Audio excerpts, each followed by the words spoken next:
रहे तो मंथली का कैलकुलेशन आप इस वीक से स्टार्ट करिए. ओके.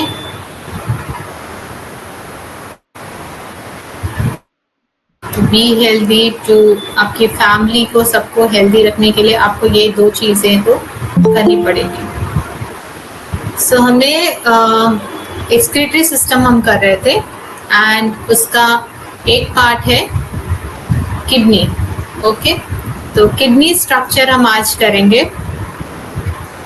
सो किडनी करती क्या है? Kidney clean the body of clean the blood of the body and produce urine. ठीक है. जो भी वेस्ट है, जो भी पॉइजनस प्रोडक्ट्स हैं ब्लड में, उसको निकाल के फिल्टर आउट करके उसको यूरिन के साथ लाइक वाटर के साथ मिक्स करके एक यूरिन का फॉर्म बना के यूरेटर की हेल्प से यूरेटर के थ्रू पास आउट कर देती है यूरिनरी ब्लैडर में एंड उसको हम यूरेथ्रा के थ्रू पास आउट कर देते हैं. So the removal of urine from the body is done through the ureter, urinary bladder and urethra. Okay. आपका इस एक्सक्रीटरी सिस्टम में 4 पार्ट्स आएंगे खाली. Kidneys, urinary ureters, urinary bladder, then urethra. Both men and women normally have 2 kidneys in their body. Kidney are safely located inside the stomach, inside the abdomen होगा. इसमें PDF में stomach लिखा है, it is wrong. यहाँ पे abdomen होगा. ठीक है. स्टमक एक अलग ऑर्गन है, अलग पार्ट है, इसके अंदर नहीं होता है, आपका एब्डोमेन के अंदर होता है. जो हम हिंदी में जनरली पेट बोलते हैं, काफी बड़ा एरिया है ये, वैसा ही इंग्लिश में हम एब्डोमेन बोलते हैं. तो उसके अंदर काफी सारी चीजें होती है, liver, kidneys and stomach, intestine, ये सब आ जाता है. ठीक है. तो inside the abdomen, in the back part, on both inside the abdomen, in the back part. ठीक है. like आगे से हम उसको से बेटर होगा हम कहें कि बैक साइड होता है. ठीक है. जब भी किडनी रिलेटेड पेन होता है तो वो बैक एब्डोमेन से स्टार्ट होते हुए आपका आगे की ओर बढ़ता है. on both side of the spine and on the ribs of the chest. Kidneys are located in the inner part of the abdomen, so they are generally not felt when touched from outside. Kidneys are in pair of kidney-shaped organs. Kidney bean-shaped organ होगा. In adults, the kidney is approximately, ये मैंने पढ़ा चुका है, I think, yes. इसकी capacity है hold करने की liquid, that is 400 to 500 ml urine. Okay. Structure हमने कल किया था. व्हाट इज इसका स्ट्रक्चर एक बार आप देख लीजिएगा. I can share this.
Okay. आपको दिख रहा है क्या?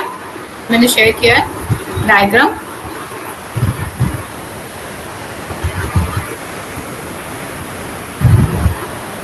Yes ma'am. ओके. तो हियर वी कैन सी, या ऊपर से 2 ट्यूब जैसी आ रही है, that is arteries and veins. उसका आपका आउटपुट गया है आपका किडनीज के अंदर, ब्लड फ्लो गया है किडनीज के अंदर, दैट इज बीन शेप्ड. और बीन शेप के अंदर काफी सारे कह सकते हैं पार्ट्स होते हैं इसके अंदर, ग्लोमेरुलाई एंड बहुत सारे फिल्टर्स कह सकते हैं, छोटे छोटे फिल्टर्स होते हैं उसके, ग्लोमेरुलर कैप्सूल्स होते हैं, उसके अंदर वो फिल्टर्ड होता है। उसके बाद जो एक्सक्रीशन होगा, जो वेस्ट होगा, वो जो ऐसे ट्यूब सी नीचे की ओर आ रही है, दैट इज यूरेटर्स। यूरेटर्स की हेल्प से वो आके यूरिनरी ब्लैडर में जमा हो जाती है। समटाइम्स किडनी स्टोन या हो जाता है ना, तो कई बार वो जो किडनी स्टोन है एक्चुअली वो साल्ट्स का डिपोजिशन है, बहुत सारे साल्ट्स होते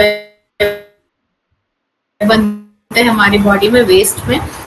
तो वो सब सॉल्ट्स जो होते हैं वो बहुत छोटे छोटे होते हैं जो पानी के साथ मिक्स होके यूरिन बन के निकलते हैं। लेकिन कई बार अगर जैसे हम अगर बोलें कि नमक का बड़ा सा अगर पीस हम अगर डाल दें बड़ा वाटर में, तो वो थोड़ा सा सॉलिड जैसा रहेगा, राइट। तो वैसे ही कई बार जो छोटे छोटे पार्टिकल्स हैं वो बड़ा फॉर्म बना लेते हैं और वो स्टोन का फॉर्म बना लेते हैं एंड वो टिब्यूल्स में कई बार आके अटक जाते हैं, क्योंकि टिब्यूल्स जो है बहुत ही नैरो होती है।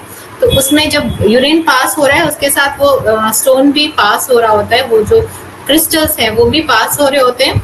कई बार उसका शेप ऐसा होता है कि वो अटक जाता है, राउंड होने से वो समटाइम्स निकल आते हैं स्फेरिकल होने से, बट समटाइम्स अगर उनका शेप थोड़ा सा डिफरेंट होता है तो वो कई बार ट्यूब्यूल्स में अटक जाते हैं और ये काफी पेन करते हैं। इस केस में बोला जाता है बहुत ज्यादा पानी पीजिए, मतलब ज्यादा यूरिन पास होगा उस एरिया से, जितना ज्यादा फ्लूइड पास होगा उतना ज्यादा वो उसको क्लियर होने में हेल्प करेगा। फिर वो पास होके जब यूरिनरी ब्लैडर में चला जाएगा तब कोई प्रॉब्लम नहीं है, क्योंकि वहां पे काफी बड़ा एरिया है, वहां पे वो इजीली स्टोर हो जाएगा और यूरिन से वो पास हो जाएगा। यूरेथ्रा से भी पास होने में प्रॉब्लम नहीं होती। जब वो यूरेटर्स में अटका रहता है तभी मेनली प्रॉब्लम होती है। एंड इस केस में दो टाइप के स्टोन्स होते हैं, ऑक्जिलेट एंड कैल्शियम के स्टोन्स होते हैं।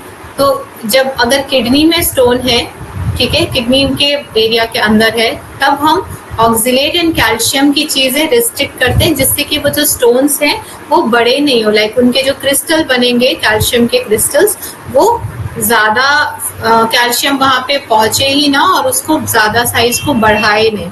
तो कैल्शियम रिलेटेड जो भी फूड है, कैल्शियम के sources like milk products and इसमें भी कैल्शियम ज्यादा है, milk and milk product, curd, ये सब चीज़ों में सबसे ज़्यादा कैल्शियम होता है। तो उन चीज़ों को हम रिस्ट्रिक्ट करते हैं। जो सप्लीमेंटेड फूड होते हैं वो स्पेशली हम बंद करते हैं, क्योंकि उसमें काफ़ी ज़्यादा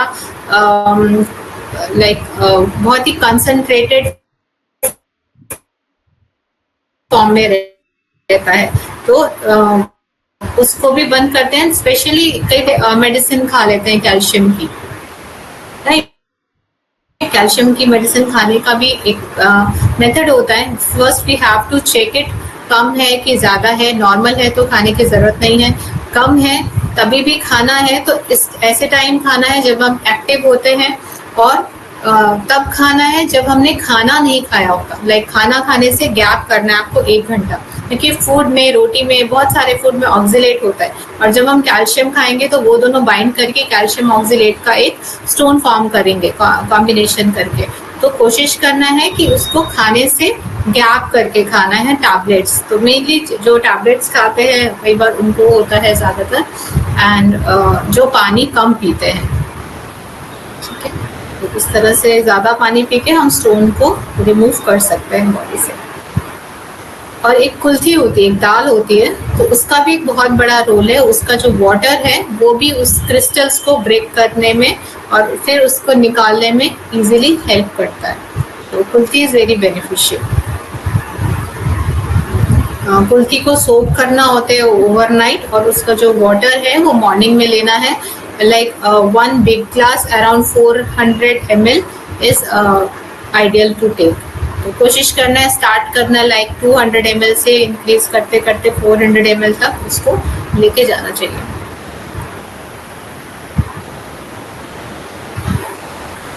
so is very easy diagram. आपको सबको ये एक बार ट्राई ज़रूर करना चाहिए, बनाना ज़रूर चाहिए, तो आपको क्लियर हो जाएगा ये। तो जहाँ पे हिंदी में किडनी लिखा है that is same kidney, and 2 tubules are artery and vein. आप किसी को भी मेंशन कर सकते हैं, आगे वाले को जनरली आर्टरी मेंशन किया जाता है एंड 2 यूरेटर्स जो पाइप की तरह है, इसमें मूत्रवाहिनी जो लिखा है दैट इज यूरेटर्स, एंड जो नीचे ब्लैडर है यूरिनरी ब्लैडर होगा, जहाँ पे मूत्राशय लिखा है that is urinary bladder, that is pouch which collects urine, and मूत्र नालिका दैट इज यूरेथ्रा, जिसके थ्रू पास आउट हो जाता है.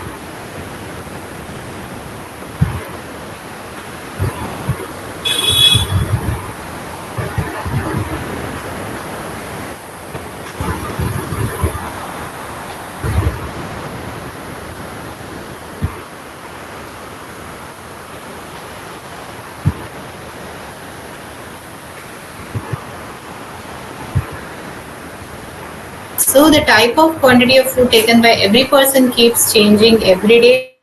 चेंज करना है बिकॉज एक ही तरह का न्यूट्रिशन रोज नहीं जाना चाहिए ताकि उसमें चेंजेस आए. इवन सीरियल आइटम जैसे हम राइस रोटी मेनली खाते हैं, 2 चीज व्हीट एंड राइस, तो उसको चेंज करना चाहिए. बाजरे का भी दलिया आता है, वी कैन ट्राई दैट. बाजरे का आटा वी कैन यूज. कोडो होता है, हर एरिया का अलग अलग होता है, नाचनी है कहीं का, तो ये सब चीज़ों को थोड़ा कोशिश करना है. वीक में एक दिन तो कुछ अलग सीरियल आइटम को ऐड ऑन करना है. दालों को भी आपको वैरायटी करना है. दाल में कलर्स होते हैं, कुछ ग्रीन होती है, येलो, पिंक, है ना, डिफरेंट डिफरेंट कलर.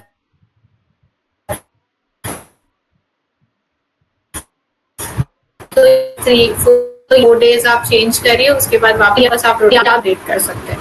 तो you should change colour in your dals and vegetables में तो स्पेशली कलर चेंज करना ही आपको. तो आप मिक्स कलर चेंज करिए कि अगर कलर्स आपको एक दिन में खाना है, लाइक टमाटोज रेड होता है, कुछ ग्रीन लीफी वेजिटेबल खा लीजिए, कुछ वाइट कलर खा लीजिए, कुछ फ्रूट के फॉर्म में खा लीजिए. तो जितना कलर चेंजेस करेंगे उतना न्यूट्रिशन का वैरायटी होगा. During digestion of food, many unnecessary substances are produced in the body. तो ये इसी को हम यूरिन के थ्रू निकालते हैं.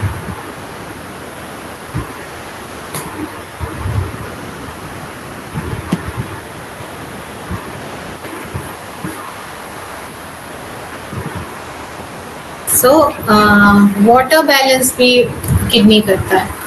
तो वाटर बैलेंस अगर नहीं करेगा तो बॉडी स्वेलन अप हो जाएगी एंड प्रेशर बढ़ेगा. बॉडी के ऑर्गन्स पे प्रेशर बढ़ेगा, वॉल्यूम ज्यादा हो जाएगा ब्लड का. तो जो आर्टरीज है, वेन है, वो खराब होंगी एंड ऑर्गन्स खराब होंगे. ठीक है, कई बार आपने सुना होगा कि अचानक से किडनी का प्रॉब्लम आ गया किसी को, उनको सिर्फ प्रेशर था. तो प्रेशर एक बहुत बड़ा रीजन है kidney failure and kidney diseases के लिए. CKD बोलते हैं, क्रोनिक किडनी डिजीज. तो या एक्यूट क्रोनिक डिजीज भी होता है, अचानक से किसी को हो जाता है. तो उस केस में हाइपरटेंशन रीजन नहीं होता है, कुछ और रीजन हो सकता है, इन्फेक्शन एंड ऑल, जब अचानक से होता है. लेकिन क्रोनिक किडनी डिजीज ऐसा है जो लॉन्ग टाइम से इफेक्ट हुआ है, तभी वो किडनी खराब हुई है. So when the kidney removes the excess accumulation water through urine while maintaining the amount of water required by the body, when the kidney fail, they lose the ability. When the kidney fail or impair their ability to remove the excess water of the body, causing swelling in the body due to accumulation of excess water in the body. So ये एक balance करता है acid and alkali को भी, like acid base balance भी body में करता है. किडनी वर्क्स, तो हमारा ब्लड का pH है दैट इज अराउंड 7.4, तो 7.2 7.4, तो उतना ही रहने के लिए वो किडनी रोल प्ले कर रहा है. Kidney works to maintain the amount of sodium, potassium, chloride, magnesium, phosphorus, bicarbonate, etc. in the body. The above substances are responsible for the amount of acid and alkali in the body. Increasing or decreasing the amount of sodium can have a serious impact on brain, and increasing or decreasing the amount of potassium can have a serious impact on the heart and nerve activities. Adequate intake of calcium and phosphorus and keeping their levels normal is essential for healthy bones and healthy teeth in our body.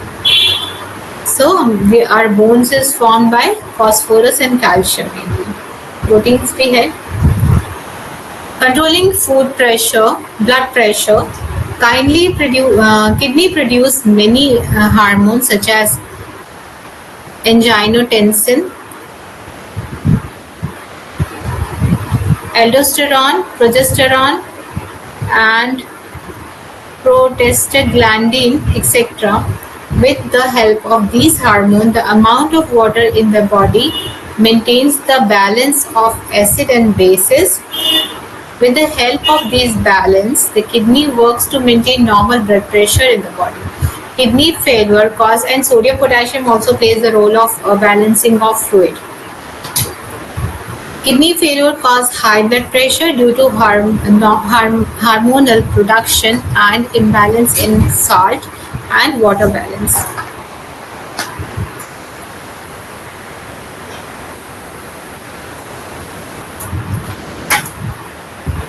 Red blood cells present in the blood are reduced in the bone marrow with the help of erythropoietin. Erythropoietin is produced in the kidneys.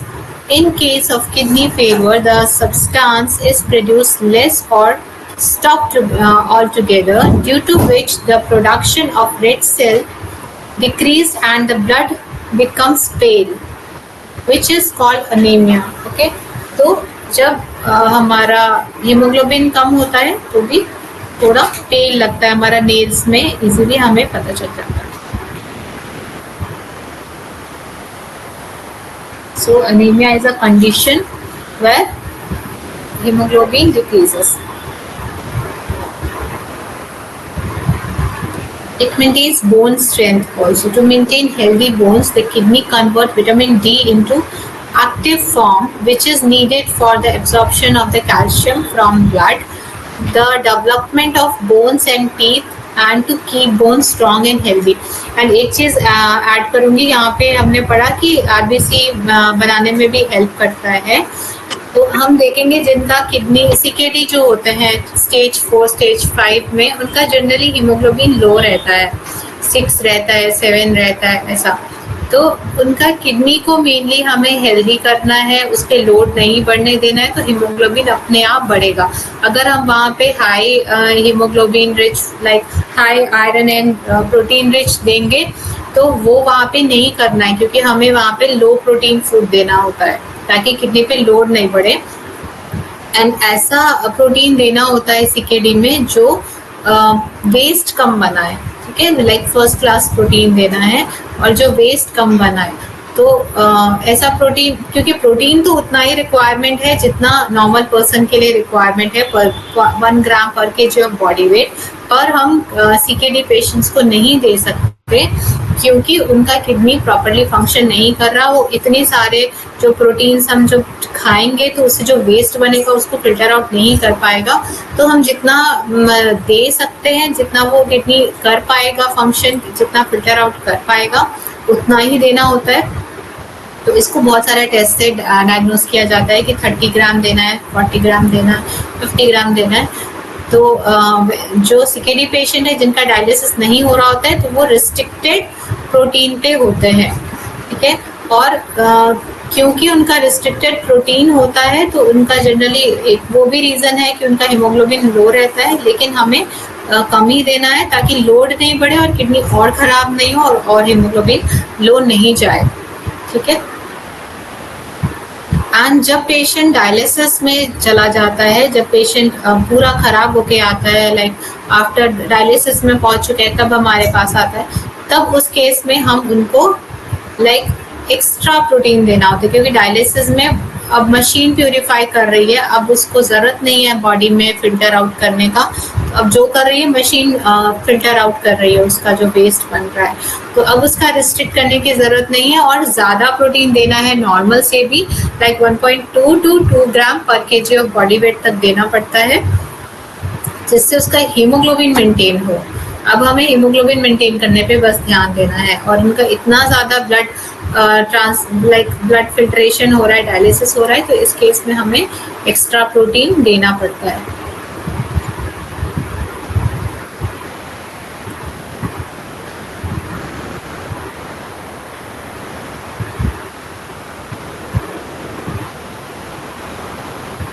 Because erythropoietin बहुत कम बन रहा है kidney में, जिसका role है आपका RBC बनने के लिए, तो वो कम बन रहा है, तो अब हमें ज़्यादा देना है ताकि जितना भी वो फंक्शन कर रहा है उसको पूरी तरह से जो रॉ मटेरियल्स है वो मिल सके।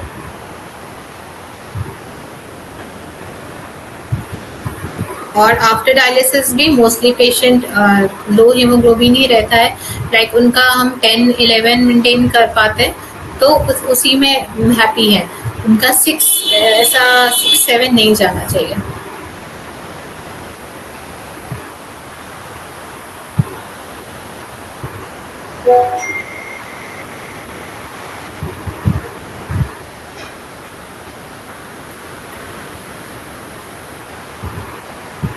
To maintain healthy bones, the kidney convert vitamin D into its active form is needed for the absorption of calcium from food, the development of bones and teeth, and to keep bones strong and healthy.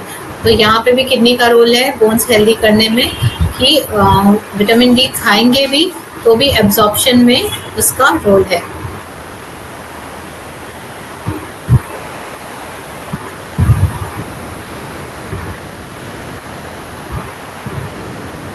Respiratory system, respiration, delivery of oxygen to the blood.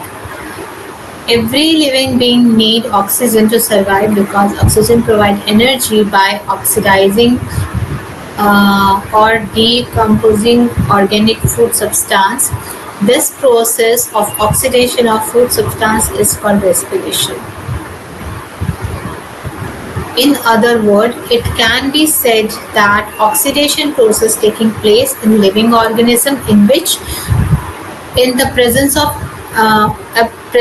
absence of oxygen, complex food substances are gradually composed under the control of various enzymes at normal body temperature, as a result of which simple food substances of water and CO2 are produced and energy is released, which is called respiration. जब भी breakdown हो रहा है energy का तो ATP बन रहा है, जब भी तो उसका वेस्ट प्रोडक्ट CO2 भी बनेगा जो हमारा रेस्पिरेशन से हम एक्सेल करेंगे, बाहर निकालेंगे।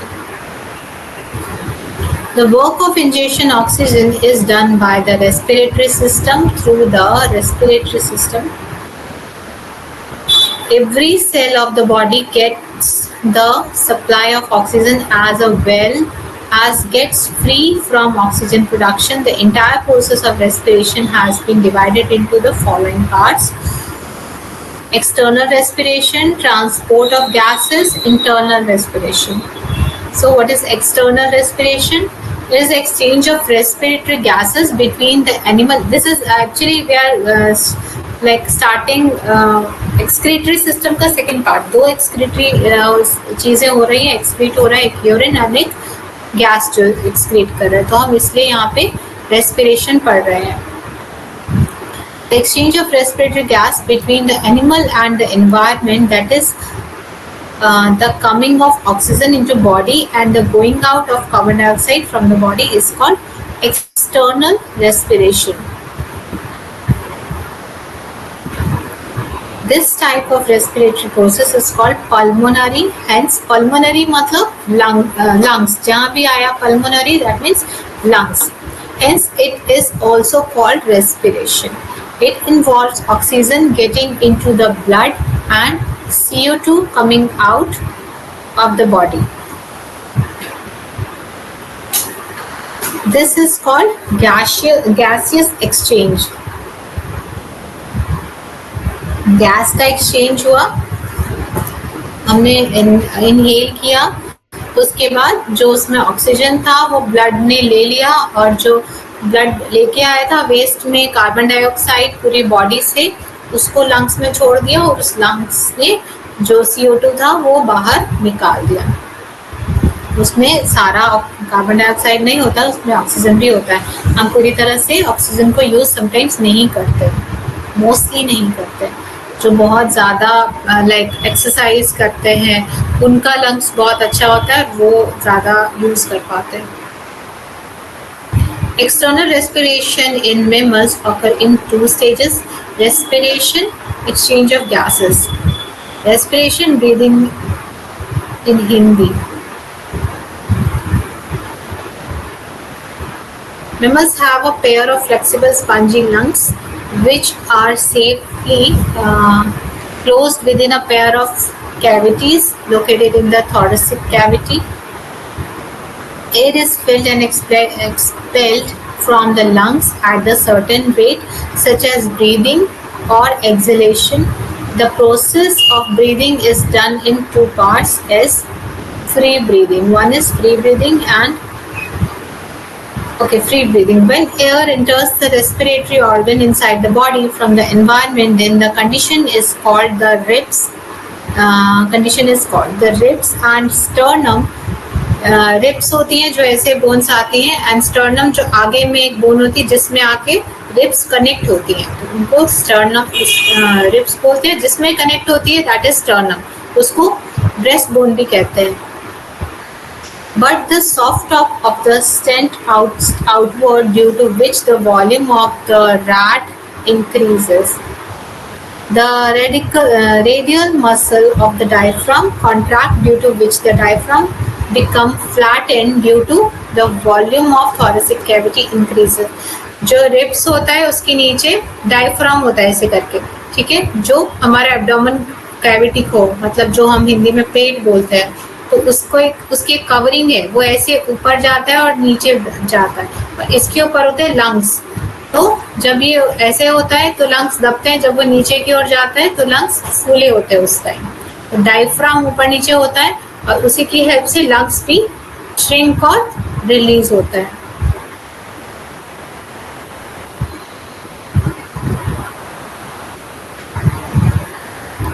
लंग्स भी रिलैक्स होते हैं और श्रिंक होते हैं.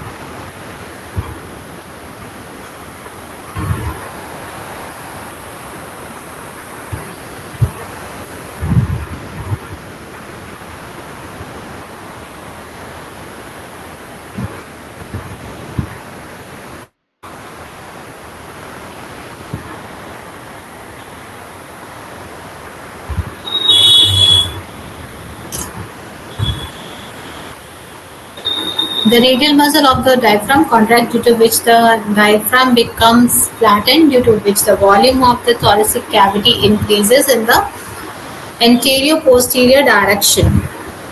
ठीक है, आगे की ओर और ऊपर की ओर ऐसा, ठीक है, ऐसा इंक्रीज होता है, आगे की ओर फूलता है और ऊपर की ओर ऐसा फूलता है. Due to increase in the volume of the thoracic cavity, pressure increases. Thoracic cavity की वजह से प्रेशर बढ़ता है. The lungs expand. Air reaches the lungs through the nose, ठीक है, वो बड़ा, तो क्या होगा, प्रेशर आएगा एयर का एंड नोस्ट्रिल से बाहर की ओर एक्सेल होगा. Exchange of gases take place in the alveoli. Alveoli होते हैं, उसके अंदर छोटे छोटे कह सकते हैं hollow spaces जिसके अंदर एयर ट्रैप होता है. Oxygen diffuses from the alveoli into the blood and carbon dioxide diffuses from the blood into the alveoli of the lungs. Then sighing. When after respiration air containing carbon dioxide comes out of the respiratory organ into the environment, then the state is called exhalation. In exhalation, due to the contraction of the internal intercostal muscles, the ribs come back to their place, and as a result, the volume of the pleural cavity, pleural मतलब ये area जो lungs का area है, pleural cavity decreases. Pleural cavity ऐसा cavity मतलब एक hollow space जहाँ पे प्लूरल है, लाइक प्लूरा है, लंग्स है, ठीक है. तो जो रिब्स है इसके अंदर एक कैविटी है जिसके अंदर लंग्स है, एक ऐसा करके स्पेस बना हुआ है, पीछे भी रिब्स है, आगे भी ऐसा रिब्स है, बीच में एक कैविटी है, तो जिसको बोलते हैं प्लूरल कैविटी. तो वो जब सांस ऐसे छोड़ा तो जब सांस छोड़ा तो क्या हुआ, कैविटी छोटा होता है ना, सांस जब छोड़ते हैं तो वो श्रिंक होता है. decreases and due to pressure on the lungs, pressure पड़ता है जब छोड़ा lungs पे तो ये क्या होता है, contract होता है and the air from the lungs come out through some path. ऐसे pressure हुआ, lungs shrink हुआ, then air जो air है वो बाहर की ओर निकला. तो जो air available है that time उस टाइम कार्बन डाइऑक्साइड अवेलेबल है और उस टाइम वो बाहर निकला, which it entered and goes back into the environment. Internal intercostal muscle are also called exhalation because exhalation is accomplished through them. Exchange of gases. Exchange of gases takes place inside the lungs. The exchange of oxygen and carbon dioxide gases in the lungs takes place due to the difference in their pressure. And वो carry कैसे करता है, blood लेके जाता है फिर कैसे छोड़ता है, ये मैंने प्रोसेस बताया हुआ है पहले क्लास में सर्कुलेटरी सिस्टम के टाइम में.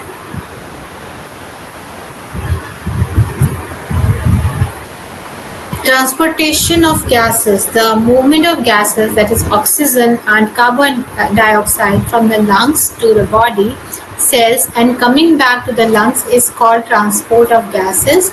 The transportation of respiratory gases take place with the help of the blood circulation system. Transport of oxygen. Oxygen is transported mainly by the red pigment hemoglobin. Haemoglobin जो होता है blood का एक particle है, उसका जो shape होता है, अगर आपने एल्पेनलीबे देखा होगा तो वो एक कैसा होता है, डिस्क के जैसा होता है ना, ऐसा प्लेट के जैसा, मोटा प्लेट के जैसा, और उसमें छोटा सा एरिया होता है गड्ढा करके ऐसा. तो एल्पेनलीबे मान लीजिए वैसा ही होता है. तो उसमें जो स्पेस होता है, जो गड्ढा होता है, वहां पे क्या होता है, हीमोग्लोबिन ऑक्सीजन कैरी होता है, हीमोग्लोबिन करता है ऑक्सीजन वो कैरी.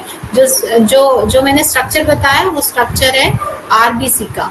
ठीक है, तो haemoglobin combines with oxygen to form stable compound oxyhaemoglobin which is the physical change. This oxyhaemoglobin, अब जिसमें हीमोग्लोबिन भी कम होगा, आरबीसी है ना, इसमें हीमोग्लोबिन का कंपोनेंट कम होगा, उसमें क्या होगा, ऑक्सीजन कम कैरी होगा. अब ऑक्सीजन कम कैरी होगा तो हम जब काम करेंगे हमें ऑक्सीजन मिलेगा नहीं उतना, तो हम क्या करेंगे, थक जाएंगे, कर ही नहीं पाएंगे. तो जो ज्यादा थक रहा है बार बार, दैट मीन्स उसका हीमोग्लोबिन कम हो सकता है.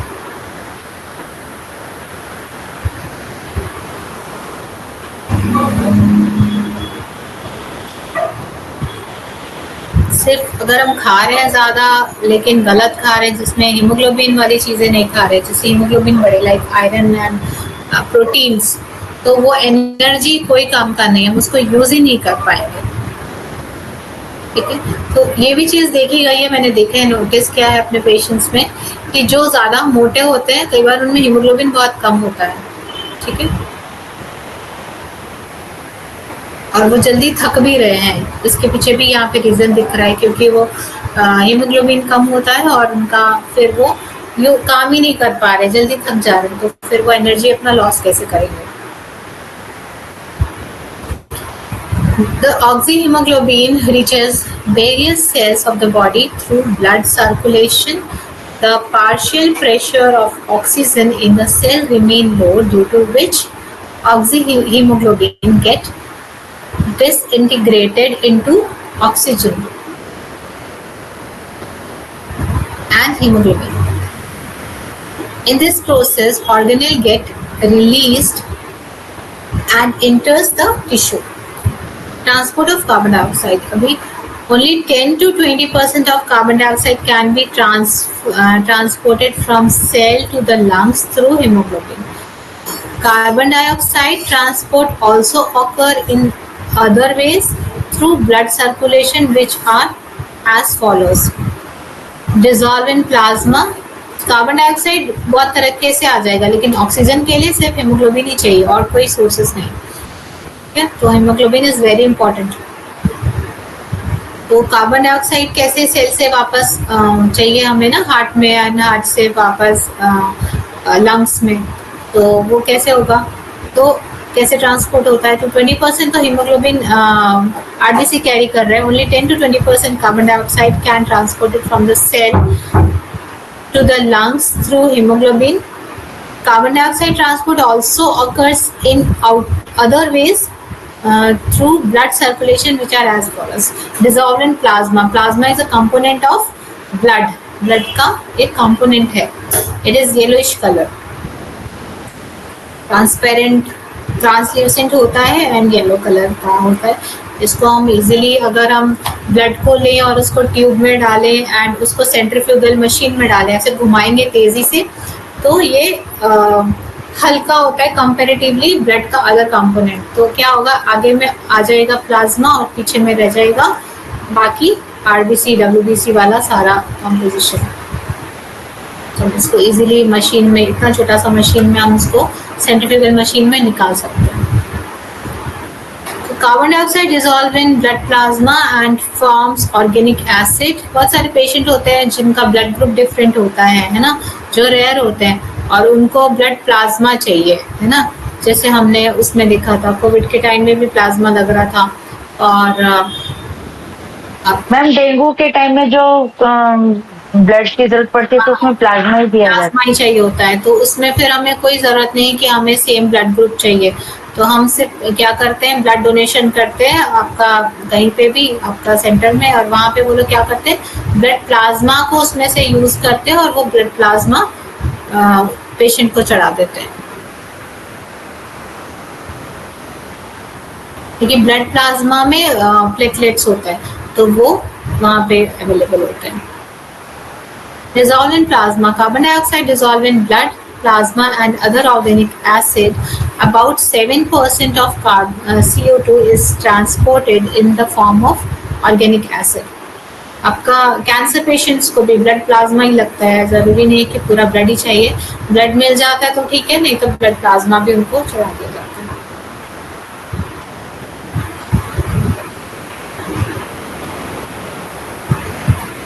As bicarbonate, most of the carbon dioxide is transported in the form of bicarbonate, where it combines with the potassium and sodium of the plasma to form potassium bicarbonate and sodium bicarbonate respectively.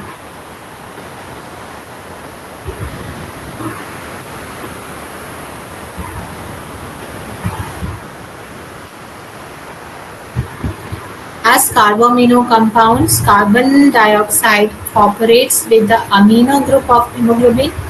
Amino group, that means protein. हमने पढ़ा था ना, proteins, that means amino acids. तो amino group of hemoglobin. Hemoglobin is also protein. Like उसका कुछ portion 50% is proteins. तो hemoglobin का जो amino part है, amino group है, to form carboxy hemoglobin and plasma protein to form carbinoamino hemoglobin. Thus, it transport about 23% of carbon dioxide.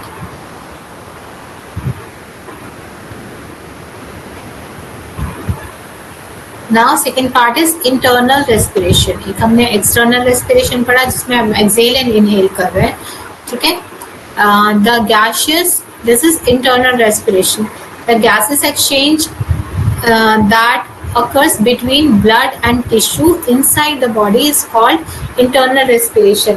अभी हम यहाँ तो बॉडी के बाहर निकाल रहे हैं, बॉडी के अंदर ले रहे हैं, अंदर में भी चल रहा है ये चीज, ठीक है. जो सेल्स हैं, जैसे मेरा यहाँ पे एक सेल है, इसको भी ऑक्सीजन चाहिए, इसको भी कार्बन डाइऑक्साइड ये वेस्ट बना रहा है, ये भेजेगा वापस, ब्लड को ले जाओ वेस्ट, तो ये भी ले रहा है, छोड़ रहा है. तो ये वाला जो ले रहा है, छोड़ रहा है, तो ये है इंटरनल रेस्पिरेशन, ठीक है.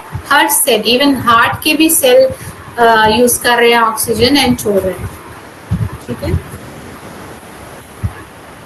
हार्ट को भी ब्लड चाहिए होता है, not for just pump, for like उसको हेल्दी रखने के लिए. The gaseous exchange that occurs between blood and tissue inside the body is called internal respiration. Gas exchange taking place in the lungs is called external respiration, because internal respiration takes place inside the cell. Hence, it is also called cellular respiration. We can say internal respiration or cellular respiration. The following processes are involved in the cellular respiration from internal respiration.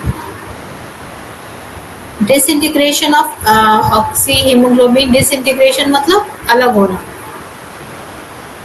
As a result of blood circulation, oxyhemoglobin reaches the cell where the oxygen pressure is low. Hence, oxyhemoglobin gets integrated into oxygen. Thus, about 25% of oxygen reaches this tissue. ये एक passive work है जो अपने आप होता है. जैसे कि अगर हम बोले कि प्लांट में पानी कैसे जा रहा है, ऑस्मोसिस जो मेथड से जा रहा है, अंदर में पानी कम है, बाहर में पानी ज़्यादा है, तो क्या करेगा, उसको एब्जॉर्ब करेगा. उसी तरह से ऑस्मोसिस काइंड ऑफ चीज़ ही है, प्रेशर है ये.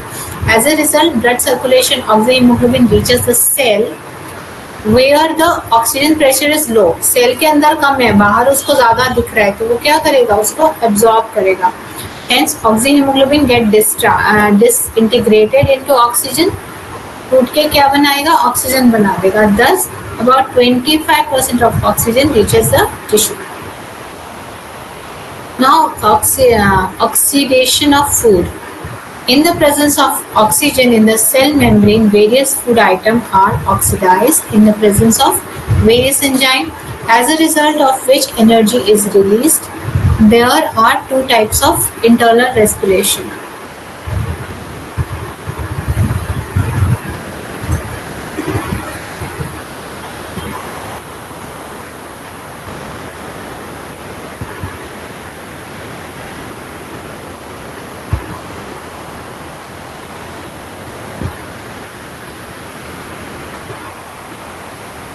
Okay. तो फर्स्ट इज एनारोबिक रेस्पिरेशन, जिसमें ऑक्सीजन नहीं चाहिए.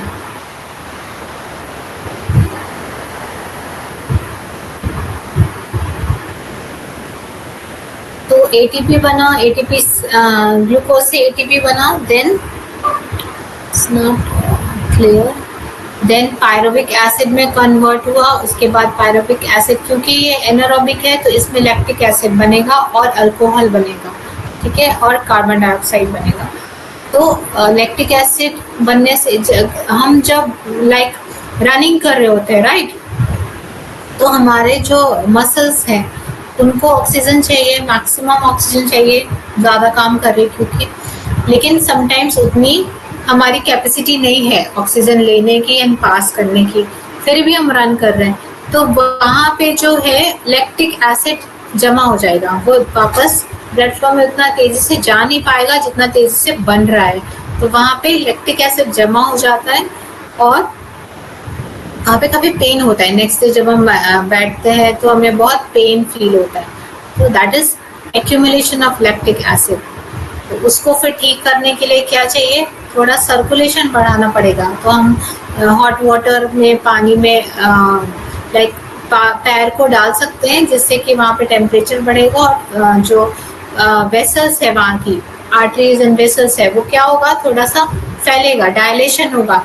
जब भी गर्म चीज करते हैं किसी पार्ट को तो क्या होता है, वो फैलता है ना, मेटल्स भी फैलते हैं. वैसे ही हमारे वेसल्स जो हैं, आर्टरीज एंड वेन्स, वो भी फैलेंगे. तो फैलेंगे तो क्या होगा, ब्लड फ्लो ज़्यादा तेजी से इजीली जाएगा, आएगा, राइट. तो इस तरह से लैक्टिक एसिड भी इजीली वहाँ से निकल पाएगा. सो एनारोबिक में बनता है lactic acid, alcohol and carbon dioxide.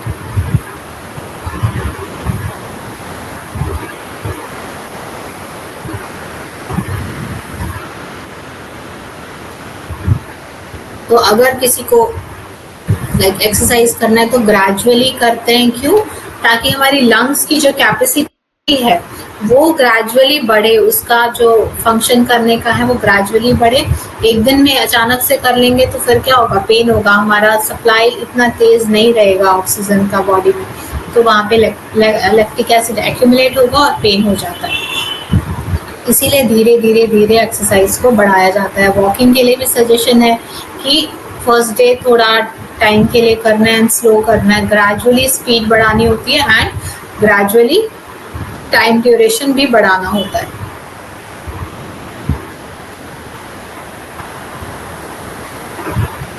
Like हमारा लंग्स को भी प्रैक्टिस करना होता है वो कितना ज़्यादा ऑक्सीजन को अपने में कैपेसिटी कर पाता है। Like maximum 5 litres around capacity होती है ऑक्सीजन को अपने में स्टोर करने की।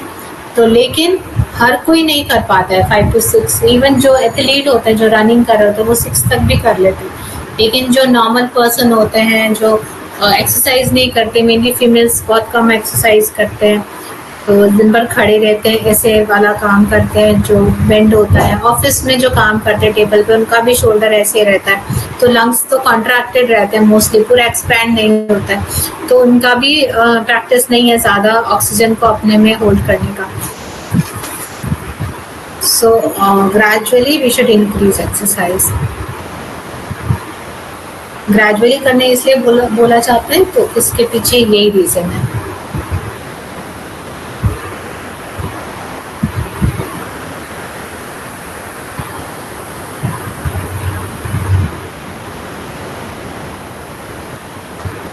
The respiration which occurs in the absence of oxygen is called anaerobic respiration. It involves partial disintegration of glucose by a series of complex chemical reactions. The partial disintegration of glucose takes place in the cytoplasm with the help of 12 enzymes.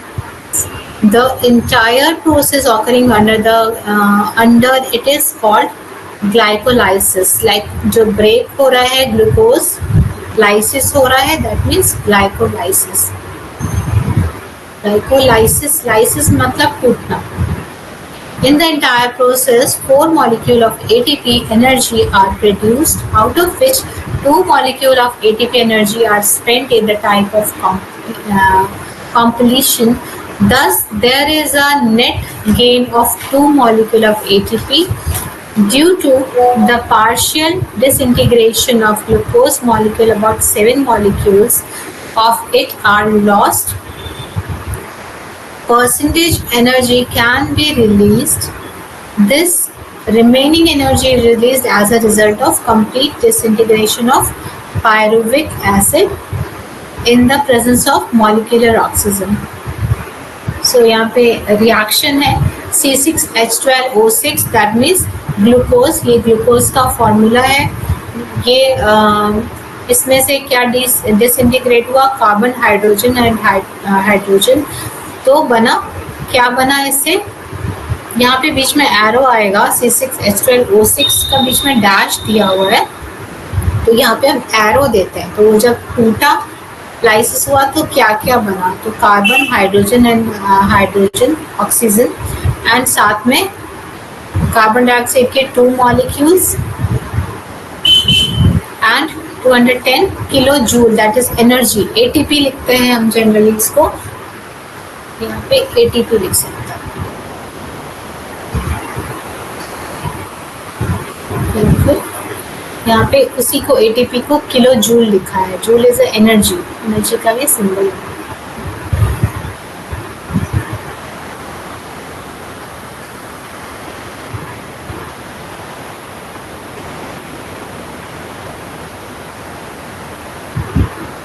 Anaerobic respiration usually occurs for a short time in the tissue located deep in the GV, the germinating seed, and in fruits.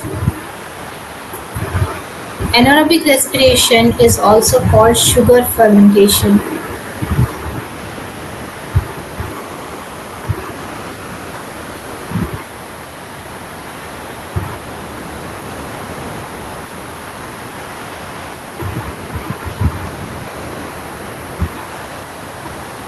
Okay, आज के लिए इतना ही रखते हैं। Next is oxy respiration.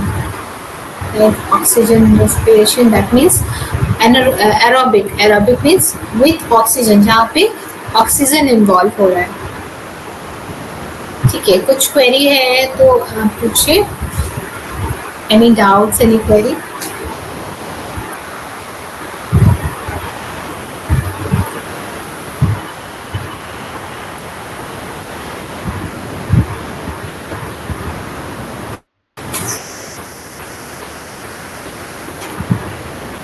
You can ask out of this topic also. Not related to diet and diseases.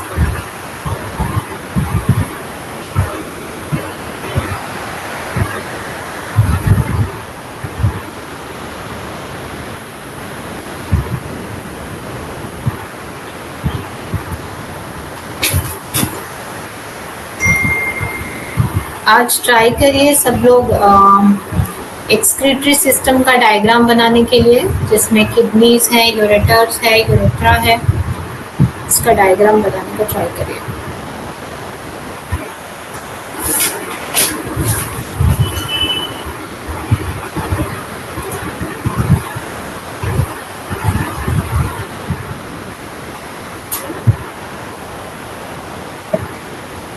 I'll see tomorrow in class, like next class, with labeling.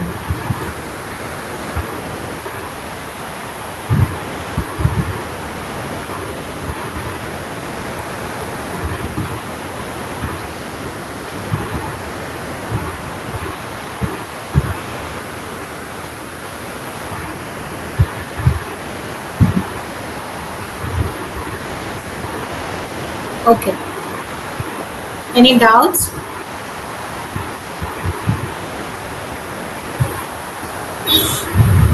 Okay, आज मुझे बताइए, 2 minutes है अभी, मुझे बताइए प्रोटीन्स में आज किसने क्या क्या खाया? प्रोटीन सोर्सेस क्या क्या थे आपकी आज के मील में, दिन भर अभी तक जो मील्स खाए उसमें? Anyone? Rajma. Okay, Only dal and chapati. Dal and Chapati. चपाती को हम नहीं काउंट करेंगे कि बहुत मिनिमल प्रोटीन है। Dal is fine, dal is second class protein and rajma is also comes in second class protein. And first class protein खाया किसी ने जो ज्यादा बॉडी में एब्जॉर्ब हो पाता है, that is called first class protein, जो एनिमल सोर्स से आता है, like milk and milk products and जो फ्रेश मीट, एग्स, इनको हम फर्स्ट क्लास प्रोटीन बोलते हैं।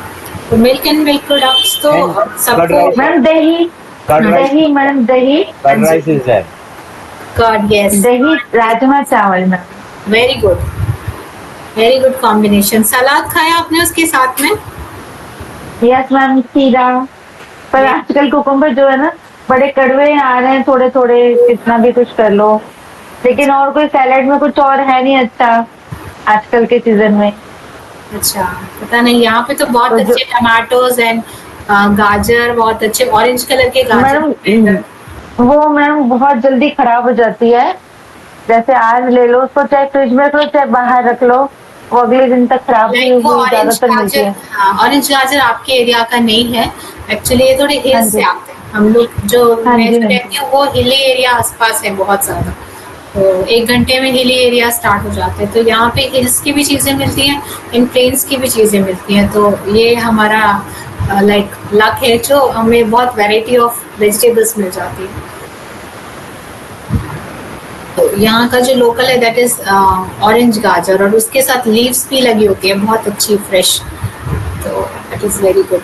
और यहाँ पे बंगाल में तो वैरायटी ऑफ लीव्स लोग खाते हैं, लाइक इवन हम तो नहीं खाते because we are not Bengalis. यहाँ पे जो लौकी होती है उसके पत्ते भी लोग खाते हैं बॉईल करके, उसका सूप पीते हैं, उसका साग खाते हैं। एंड हम जनरली चने का साग, सरसों का साग, पालक, ये सब ग्रीन लीफी वेजिटेबल्स खाते हैं, but they it so variety of like green things, like केले। मैम वो भी सर्दियों में शुरू हो जाएगा, चने का साग ये सब ना, अभी अक्टूबर में शुरू हो जाएगा हमारे यहाँ पे आना। यहाँ तो सालों भर ही मिलते हैं, कुछ कुछ डिफरेंट साग जो राइस साग बोलते हैं, वो सब काफी चीजें यहाँ पे मिलती हैं। तो लाल साग जो होता है, एमेरेंथस लाल साग जो बोलते हैं, यहाँ पे लाइक होल ईयर्स मिल जाता है। क्योंकि यहाँ ठंडी जगह भी है आसपास, तो हो जाता है।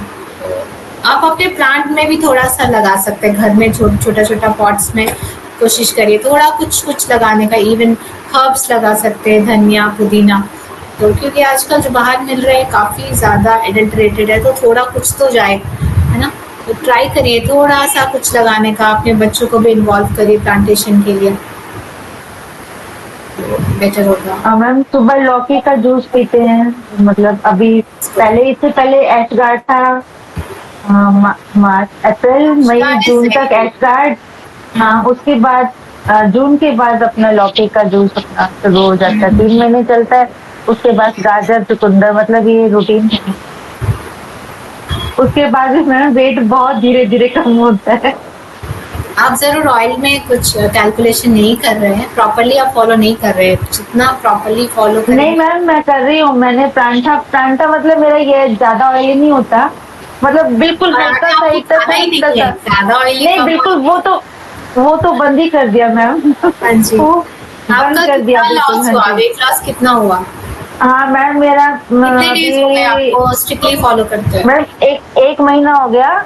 तो इसमें मैम मेरा अभी 1 किलो 100 ग्राम 50 ग्राम ऐसे कुछ ऊपर नीचे होता रहता है। मुझे नहीं पता वेटिंग मशीन खराब है या सच में इतना धीरे धीरे लॉस वेट कम हो रहा है, समझ नहीं आ रहा।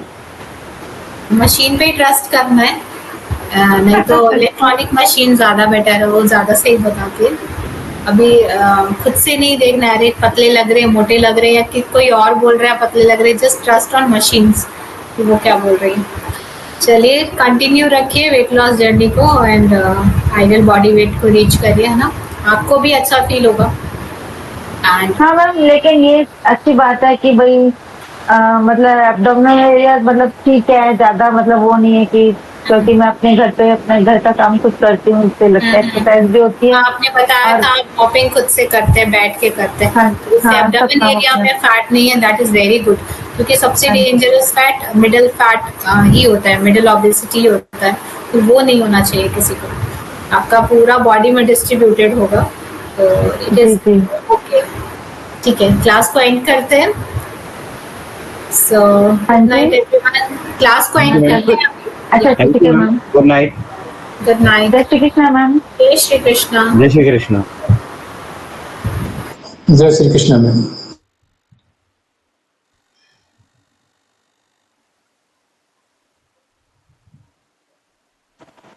जय